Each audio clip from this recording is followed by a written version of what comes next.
people were treating the directors like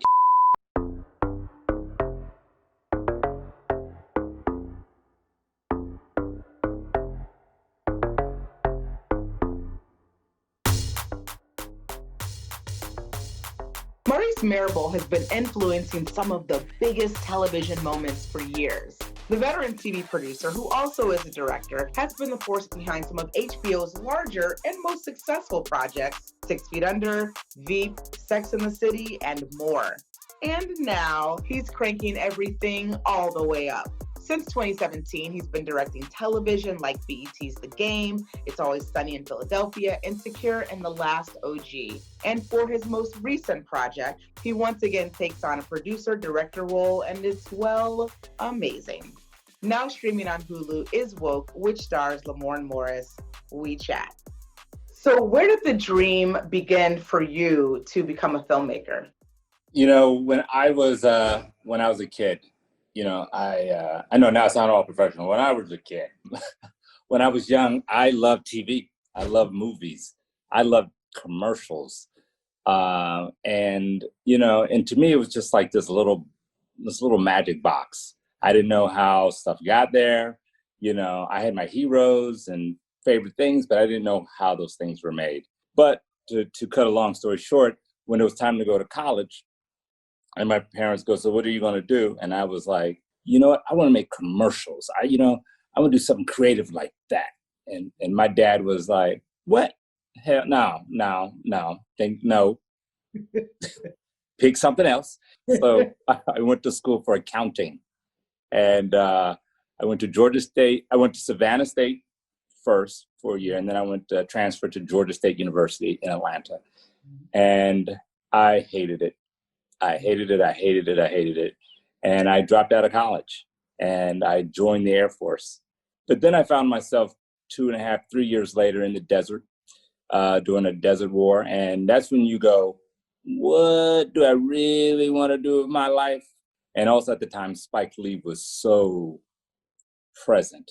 Yeah. And he was so loud. And he was talking about our stories and who we are. And it showed me what a director was. And I became enamored. And I got out of the military and I went back to school. I went to film school and I went to Georgia State University.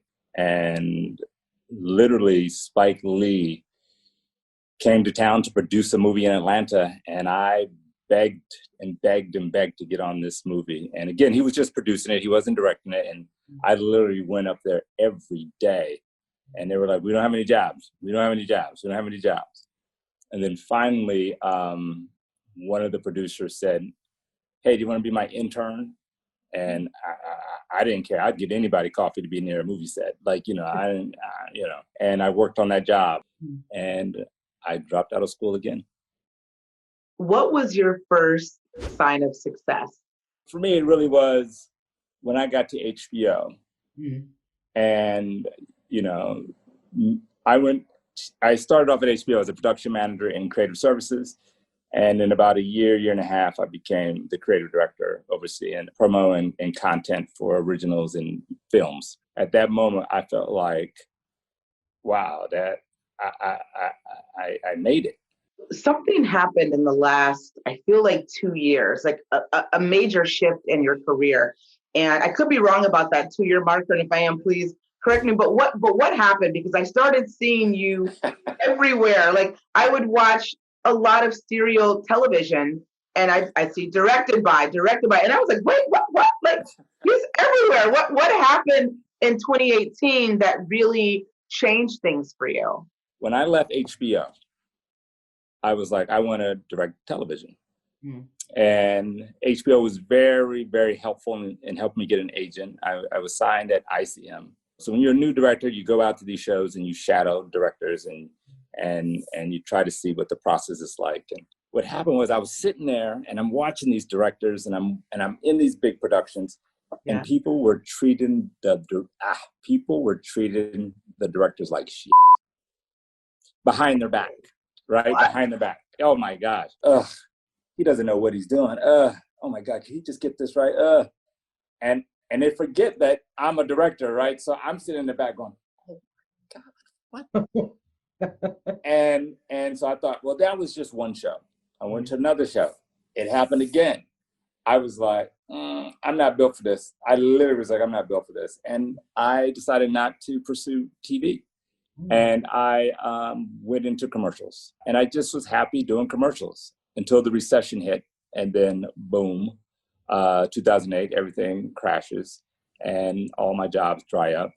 Mm. And I was very fortunate that a company called BET called me and asked me to come in and change the look and feel of the network. What it taught me as a person who wants to tell stories about Black people is that you also got to love all of us. Yeah.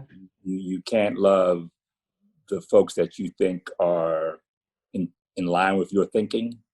You can't, things can't always be highbrow.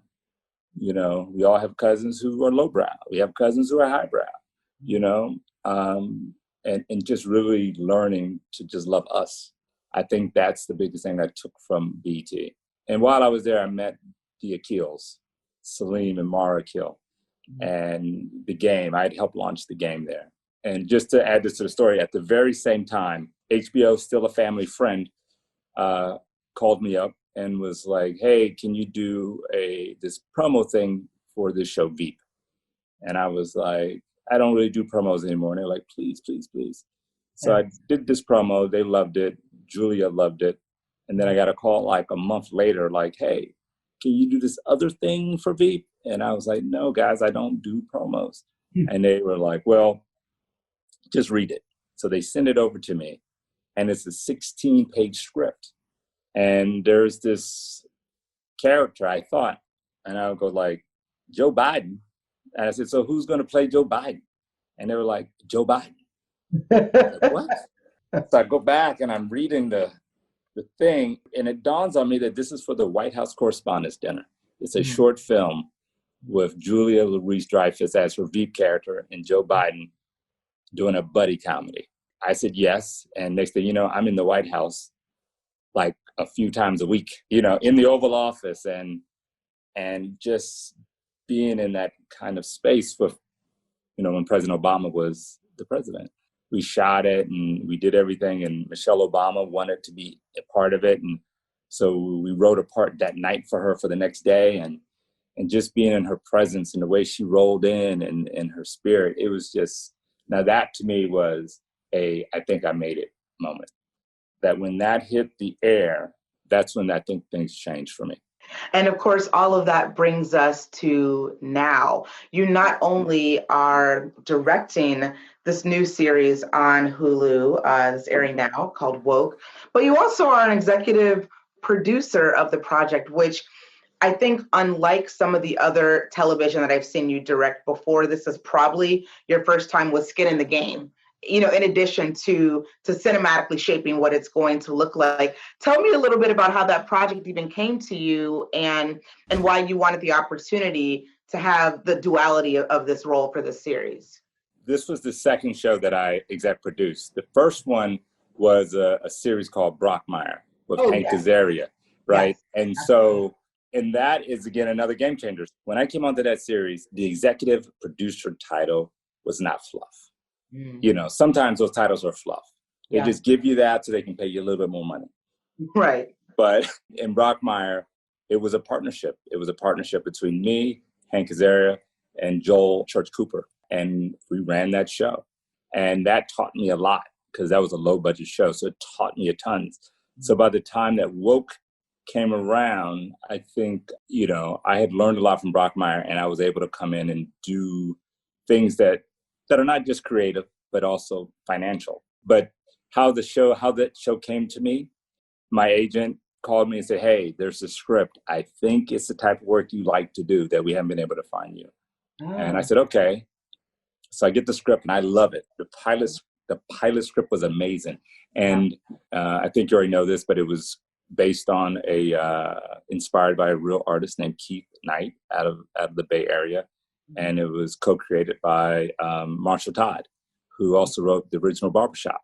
It was just, at the time, it was the most refreshing thing I've read. And they were talking to another director And I was like, I want to go meet these people. I want to go talk to these people. And I just went in and went hard and pitched my vision and what I wanted to do and how I saw everything. And I think the universe just made sure that it was going to be my project. Is it that you've been specifically looking to tell from the beginning a Black story, a story that, let's help me fill in the blank here, but what is it that you were looking for that maybe you weren't finding before? I mean, Black creatives in Hollywood can get marginalized very quickly, meaning a lot of low-hanging fruit. I was getting pictures of like, this rapper, it's always a struggle. It's always struggle stories, and good scripts in general are hard to come by. And so this came, and it was the first time that I saw, okay, this is a quirky, weird brother. Yeah. And then on top of that, there is the police situation, and then there's racism. And it was done in a way that made me laugh. This person he was broke, but he was middle class broke. He was an artist who likes punk. And I know all those people. I have a lot of punk friends, Afro punk. I mean, we can go on, but we never just see those types of characters. And I just identified. I've always felt like the weird kid.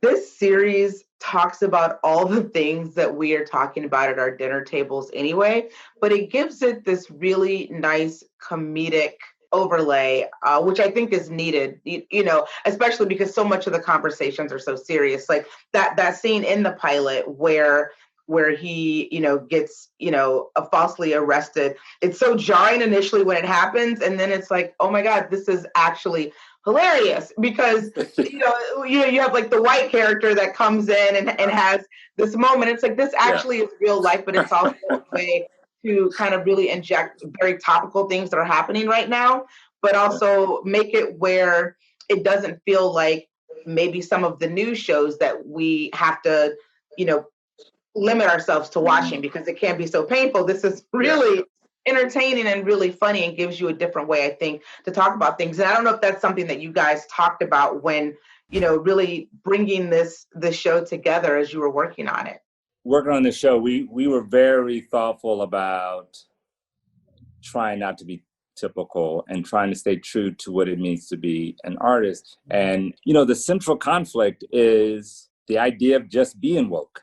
I consider myself woke-ish. I don't consider myself woke because it's like being perfect. Yeah. Right? We have our perspective and that's our perspective until something else happens. And this character, he starts off and he wants what all Black artists want. Why do I have to say something? Sometimes I just want to be myself. I just want to be funny. I just want to be light. And that is, all of us, you, me, there are times that I'm tired of the struggle. I don't want to talk about it. Yeah. I just want to, it's like going on vacation. Why can't I go on vacation? Right. I gotta still be on vacation too. And so, and I get it. And that's real. Yeah. Man, well, this is really just a great series. Like I said, I really enjoyed it. And I know that everyone watching is enjoying it too. It brings levity to all of the things that we're experiencing about and all the things that, quite frankly, summer of 2020, felt very much centered around, but it's giving us just a light departure, but also continuing that conversation too, which I think is the mark of some really great work. Thank you so much. Oh, you're very, very, I just want to say one thing. It is a comedy. She's telling you it's a comedy, everybody. It's a comedy. It's so funny. There's some deep thoughts. There's some moments, but this is a comedy. Next up on Another Act is funny man Larry Wilmore.